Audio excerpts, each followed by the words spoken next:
జీవితంలో ఒక్కసారైనా దర్శించాలనుకునే అద్భుత యాత్ర కైలాస మానస సరోవర యాత్ర. పూర్తి వివరాల కోసం సంప్రదించండి Shri Gayatri tours and travels. నమస్తే, వెల్కమ్ టు అవర్ ఛానల్. నేను పద్మిని. ప్రస్తుతంతో పాటు ప్రముఖ ఆధ్యాత్మికవేత్త, astronumerologist, Vedic vastu specialist, Shri Vidya ఉపాసకురాలు శ్రీమతి జయప్రద గారు మనతో పాటు ఉన్నారు. మాట్లాడదాం. నమస్కారం అండి. నమస్తే అమ్మా. శ్రీమాత్రి నమః.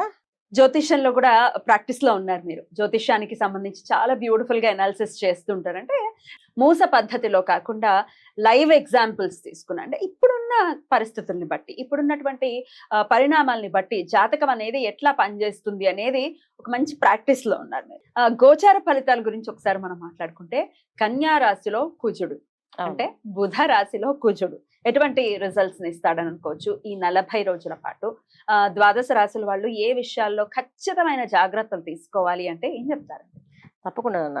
కన్యా రాశిలో కుజుడు అనేది ఎప్పుడు కూడా ఏంటంటే, ఇప్పుడు మనకి రాశి తత్వాలు, లక్షణాలు, కారకాలు ఇవన్నీ చూస్తుంటాం. సో కుజ కారకత్వం ఏమంటే అగ్నితత్వ కారకత్వము. రాశి కొన్న అగ్నితత్వ రాశి, మేష రాశిలో ఉంటాడు ఆయన, వృశ్చిక రాశిలో ఉంటాడు. ఒకటి అగ్నితత్వ రాశి, 2 జలతత్వ రాశి. ఈ 2 రాశిలో కుజుడు స్వస్థానం. అయితే కన్యా రాశిలో వచ్చినప్పటికీ ఇది భూతత్వ రాశి. స్వభావాల్లో వచ్చే ద్విస్వభావ రాశి, ద్విస్వభావ రాశి కన్యా రాశి. దాంట్లో కుజుడు సో ఒక అగ్రెసివ్ ప్లానెట్ వెళ్ళి సాఫ్ట్ గా కూల్ గా వెళ్ళే మనుషుల దగ్గరికి ఎవరైనా మనతో పాటు ట్రావెల్ చేశారు అనుకోండి, ఎలా ఉంటుంది? మ్యాచ్ అవ్వదు. మ్యాచ్ అవ్వం కదా. ట్రావెలింగ్ లో అందరూ సాఫ్ట్ గా కూల్ గా వెళ్తున్నారు, ఒక వచ్చి హడావిడిగా బడ బడ బడ బడ బడ బడ బడ చేసి మాట్లాడుతున్నాడు. అందరూ ఏం జరుగుతుందో ఫస్ట్ ఆఫ్ ఆల్ తెలుసుకోవడానికి టైం పట్టేస్తుంది. ఆ తర్వాత వీళ్ళు ఎవరి తాలూకా తెలుసుకోవడానికి సంవత్సరం టైం పట్టేస్తుంది. అసలు ఎందుకు ఈ విధంగా మాట్లాడుతున్నారు అని తెలుసుకోవడానికి ఇంకా టైం పట్టేస్తుంది. అలాగా కన్యా రాశిలో కుజుడు వస్తే అక్కడ ఏం మనకి న్యాచురల్ గా మన కన్యా రాశి ఏంటి అంటే 6వ స్థానం. ఈ 6వ స్థానం అనేది రోగస్థానం కూడా అంటాం. అలాగే మనకి రావాల్సిన లోన్స్ వస్తాయా రావా అనేది కూడా 6వ స్థానాన్ని చూస్తాం. ఎక్కువ అప్పులు చేసి వీళ్ళు ఇబ్బంది పడతారా లేకపోతే బాగుంటారా అనేది కూడా 6th హౌస్ చూస్తాం. ఈ 6th హౌస్ లోనే శత్రువులు జయించే అర్హత వీళ్ళకి ఉందా లేదా శత్రువులు వీళ్ళు మింగేస్తారా అనేది కూడా 6th హౌస్ ని చూస్తాం. రుణ రోగ శత్రు స్థానాలు ఈ అన్ని స్థానాలకు చూసేదాన్ని కూడా 6వ స్థానం. ఈ 6వ స్థానం న్యాచురల్ గా మన కన్యా రాశి ఇచ్చింది. కన్యా రాశికి అధిపతి ఎవరు? బుధుడు. బుధుడు ఎప్పుడు కొనే ఏ విషయానైనా చాలా కూల్ గా డీల్ చేయడం తప్ప అగ్రెసివ్ గా చేయడు. అలాగే హడావడి పడ్డు, ప్లానింగ్ తో వెళ్తారు. అందుకే వీళ్ళు చాలా మంది చాలా ఇంటెలిజెన్స్, వీళ్ళు చాలా తెలివిగా పనులు చేసుకొని వస్తారు. వీళ్ళు తెలియదు అనుకుంటుంది. హడావడి హంగామా లేకుండా చేసే పనులే బుధుడు. ఇక్కడ అగ్నితత్వ రాశి అయిన లక్షణాలు ఉన్నాయి ఈ కుజుడు రావడం వల్ల ఏం జరుగుతుంది ముఖ్యంగా అంటే, ధనం ఏదైతే ఉందో అందరికి కాస్త ఇబ్బంది పడతారు. అందరూ అన్ని రాసుల వాళ్ళకి ఇది వచ్చేస్తుంది. అసలు ధనం రీత్యానే కదండి అసలు సిసలు ఇబ్బందులు అందరూ ఫేస్ చేసేది. ఇంకాస్త జటిలం అవుతుంది ఈ సమస్య. ఖచ్చితంగా అవుతుంది. సో ఎలాగవుతుంది అంటే, చాలా మంది లోన్స్ అప్లై చేస్తుంటారు. సో లోన్స్ తెప్పించుకుంటారు. ఏదైతే లోన్స్ అప్లై చేస్తారో ఆ లోను కుజుడు కన్యా రాశిలో ఉన్నంత కాలం తీసుకోకుండా ఉండడమే మంచిది అండి. ఒకవేళ కన్యా రాశిలో కుజుడు ఉన్నప్పుడు ఈ లోన్ తీసుకుంటే అది జీవితాంతం అప్పుగా కుబేరుడికి వడ్డీ కట్టినట్టుగా కట్టాల్సిన పరిస్థితి తప్ప అది తీరే అవకాశం ఉండదు. ఇది మనకి ముఖ్యంగా తెలుసుకోవాల్సిన విషయం. సో హౌసింగ్ లోన్స్ కి వెళ్తున్నాము, లేకపోతే కార్ లోన్ కి వెళ్తున్నాము, ఈ లోన్స్ కి కూడా ఇప్పుడు మీరు చెప్పినటువంటి అన్నిటి వర్తిస్తుంది. ఒక్క భూమి తప్ప. భూమికి మాత్రం కొనుక్కోవచ్చు. భూమికి సంబంధించిన మాత్రం హ్యాపీగా కొంటే ఆ భూమి ఎల్లకాలం వెళ్ళకి ఉండిపోతుంది. ఓ వండర్ఫుల్. అయితే బంగారం పెడుతున్నాము, లోన్ తెచ్చుకుంటున్నాం, చెయ్యొద్దు. 40 days ఆగవలసింది. 40 days ఆగాలి. ఇప్పుడైతే కన్యా రాశి నుంచి తులారాశి మారుతారు, అంతవరకు ఆగాలి. ఇది ఏ రాశి వాళ్ళైనా చేయాల్సిందే. ఎందుకంటే అది మనకి జనరల్ గా మనం నేచురల్ గా చూసుకునే రాశిలో 6వ స్థానంలో కుజుడు. ఇది చాలా మంది దీన్ని ఏదో యోగాలు అంటారు. ఏ యోగం కాదు. ఒకే ఒక యోగం ఏంటంటే, మనకి ఆర్థిక పరమైన ఇబ్బందులు ఖచ్చితంగా కనిపిస్తాయి. తర్వాత అక్కడి నుంచి ఆయన దృష్టి ఏంటి? 7వ దృష్టి ఖచ్చితంగా చూస్తాడు. అలాగే 8వ దృష్టి, చతుర్థ దృష్టి బాధ లేదు, 8వ దృష్టి కూడా అంత ఇబ్బంది లేదు. కానీ 7వ దృష్టి ఖచ్చితంగా శనేశ్వరుడు వక్రించి ఉన్నాడు. శని వక్రిస్తే రాహు శని ఇద్దరు ఒకటే ఫలితాలు ఇస్తుంటారు. ఎప్పుడైతే వాయుతత్వ రాశిని చూస్తారో, ఇది భూతత్వము, అగ్నితత్వం, వాయుతత్వం 3 కలిస్తే ప్రమాదాలు ముంచుకొస్తాయి. ఇప్పుడు మన సునామీ వచ్చింది. ఎందుకు సునామీ వచ్చిందని ఎవరికి అర్థం కాదు. అన్ని దేశాలు అల్లకల్లో అయిపోయి.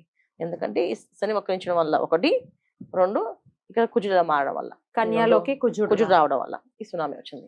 అంతమంది సంవత్సరంలో ఒకసారి కన్యాలోకి ఖచ్చితంగా వస్తూనే ఉంటాడు కదా. వస్తుంటారు. శనేశ్వరుడు అక్కడ ఉండరుగా. శనితో శనేశ్వరుడితో రిలేట్ అయినప్పుడు పడదు. అలాగే కన్యా రాశిలో ఇప్పుడు బుధుడు కొన ఇక్కడ కర్కాటకంలో వక్రించి ఉన్నాడు అండి. ఎప్పుడైతే కొన్ని గ్రహాలు ఎప్పుడైతే బలం కోల్పోతాయో అప్పుడు మిగతా వాళ్ళు బలవంతులు అవుతారు. Okay. అవునా? Hmm. ఇలాంటి సిచ్యువేషన్స్ జనరల్ గా రాదు. Hmm. సో ఈ మనకి ఈ సంవత్సరంలో ఇలాంటి ప్రమాదాలు మనం ఆల్రెడీ చూస్తున్నాం. సింహరాశిలో కేతువుతో కుజు కలిసినప్పుడు ప్రమాదాలు ఎలా జరిగాయి మనం చూసాం. అప్పుడు సప్తమ దృష్టి, అష్టమ దృష్టి అన్ని దృష్టిలు వాళ్ళు చూస్తూ కనిపిస్తున్న గ్రహాలని ఇబ్బంది పడ్డాం. ఇప్పుడు సప్తమ దృష్టిలో శనేశ్వరుడు. అయితే శని భగవాన్ వక్రించి ఉండడం వల్ల కొంత బెనిఫిట్స్ కొంతమందికి. కానీ అక్కడే ఉన్నారుగా, ఆయన నక్షత్రం మారాడు అంతే, అక్కడే ఉన్నారు. సో ఖచ్చితంగా కుజుడు ఆ దృష్టితో చూస్తాడు. ఎప్పుడైతే కుజ శనిలో కలిసారో, చూపులు కలిసాయో, వీక్షణ రెండు కొన అది బగబగ మండిపై జ్వాలలాగా అయిపోతుంది. అది మామూలుగా ఉండదు. దీంట్లో మీనరాశిలో ఈ శనేశ్వరుడు ఉండడం వల్ల అది జలతత్వ రాశి, ఇది భూతత్వ రాశి, వాయుతత్వ రాశి. మీనరాశిలో ఉండడం శనేశ్వరుడు ఉండడం అది కూడా ప్రమాదమే. అందువల్ల చాలా వరకు మనకి ఏది కూడా ఊహించకుండా కళ్ళు మూసుకొని తెచ్చినా తప్పని జరిగిపోతుంది. అసలు ఇదేంటంటే మనం అనుకోలేదండి, అనుకునే అవసరమే లేదు, ప్రకృతి అలా తాండవం చేసేస్తుంది. ఇది మెయిన్. అయితే ఖచ్చితంగా అందరూ చేసుకోవాల్సినటువంటి రెమెడీస్ ఏవో ఉంటాయి కదా, ఖచ్చితంగా అవి చెప్తారా? కంపల్సరీ. సో దట్ అవి చేసుకుని 40 days తీసుకోవాల్సిన జాగ్రత్తలు చెప్పారు, ఏ విషయాల్లో జాగ్రత్తలు తీసుకోవాలో చెప్పారు. ఇక రెమెడీస్ ఏంటో ఇప్పుడు తెలుసుకుందాం. మంగళవారాలు అప్పులు తీసుకోకూడదు, మంగళవారం అప్పు తీసుకోకూడదు, అప్పు ఇవ్వకూడదు. మంగళవారం రోజున సుబ్రహ్మణ్య స్వామి ఆరాధన చేయడం, అందరూ సర్వణ భవ అనుకుంటూ లేదా సుబ్రహ్మణ్యాయ నమః అనుకుంటూ మంగళవారం ఖచ్చితంగా దేవాలయానికి వెళ్ళడం, సుబ్రహ్మణ్య స్వామికి అభిషేకం అష్టోత్తరం చేయించుకోవడం కంపల్సరీగా చేయించుకోవాలి. ఇంకా విశేషంగా ఆ గుళ్ళో సుబ్రహ్మణ్య స్వామికి ఏమైనా హోమాలు కార్యక్రమాలు జరుగుతాయంటే అవన్నీ చేయించుకోవడం. ఈ 40 రోజులు సుబ్రహ్మణ్య స్వామి ఎంత ఆరాధన చేసుకుంటారో వీళ్ళంతా సేఫ్ గా ఉంటారు. లేకపోతే ఏ ప్రమాదం ఎప్పుడు ఎలా ముంచుకొస్తుందో, ఎట్టి నుంచి వస్తుందో మనం చెప్పలేం. సో ఇంట్లో ఎప్పుడు కూడా సుబ్రహ్మణ్యాయ నమః అని మంత్రం చేసుకుంటూ ప్రతి మంగళవారం చక్కగా దేవాలయానికి వెళ్ళడం, ప్రదక్షిణాలు చేయడం. బ్రహ్మచారికి అంటే ఓడిగైన పిల్లలు ఉంటారు, బ్రాహ్మణ పిల్లలు, శుభ్రంగా తాంబూలం. అంటే ఇప్పుడు మామూలుగా బ్రహ్మచారి కుదిరితే బ్రాహ్మణులు అయితే మడితో వంట చేసి నైవేద్యం పెట్టి భోజనం పెట్టగలిగితే పెట్టడం, అయితే వాళ్ళ వేదపారాయణ చేసిన తర్వాత వాళ్ళకి ఏ విధంగా తాంబూలం ఇవ్వచ్చో కనుక్కొని ఇవ్వడం.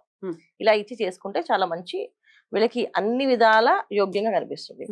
సో వివాహ ప్రయత్నాలు చేసే వాళ్ళు కొంచెం జాగ్రత్తగా ఆలోచించి ఈ 40 రోజులు కొంచెం ఆలోచించి చేసుకోండి. ఎందుకంటే మాయలో పడ్డం కానీ మోసపోయడం కానీ అవకాశాలు ఉన్నాయి కనుక కొంచెం ఆలోచించి 1-10 సార్లు ఎంక్వైరీ చేసుకోండి.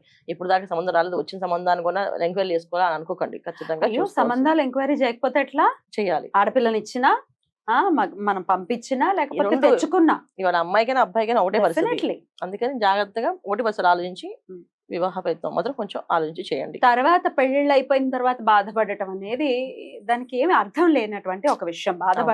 మనం బాధపడాల్సిన అవసరం లేదు. అంతకన్నా బెటర్ ఎంక్వైరీ చేసుకోవడం మంచిది. 1-10 సార్లు చూసుకొని ముందుకు అడిగేయడం మంచిది. శుభకార్యాలు విశేషాలు చేసినప్పుడు వాళ్ళ జాతకంలో ఏ యోగాలు ఉన్నాయో దాన్ని బట్టి చేసుకోవచ్చు.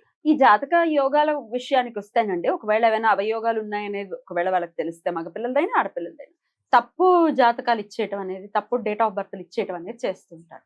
మనం ఎట్లా అరిగట్టగలం దీన్ని? ఎలా తెలుసుకోగలం ఇది కరెక్ట్ తప్పు అని?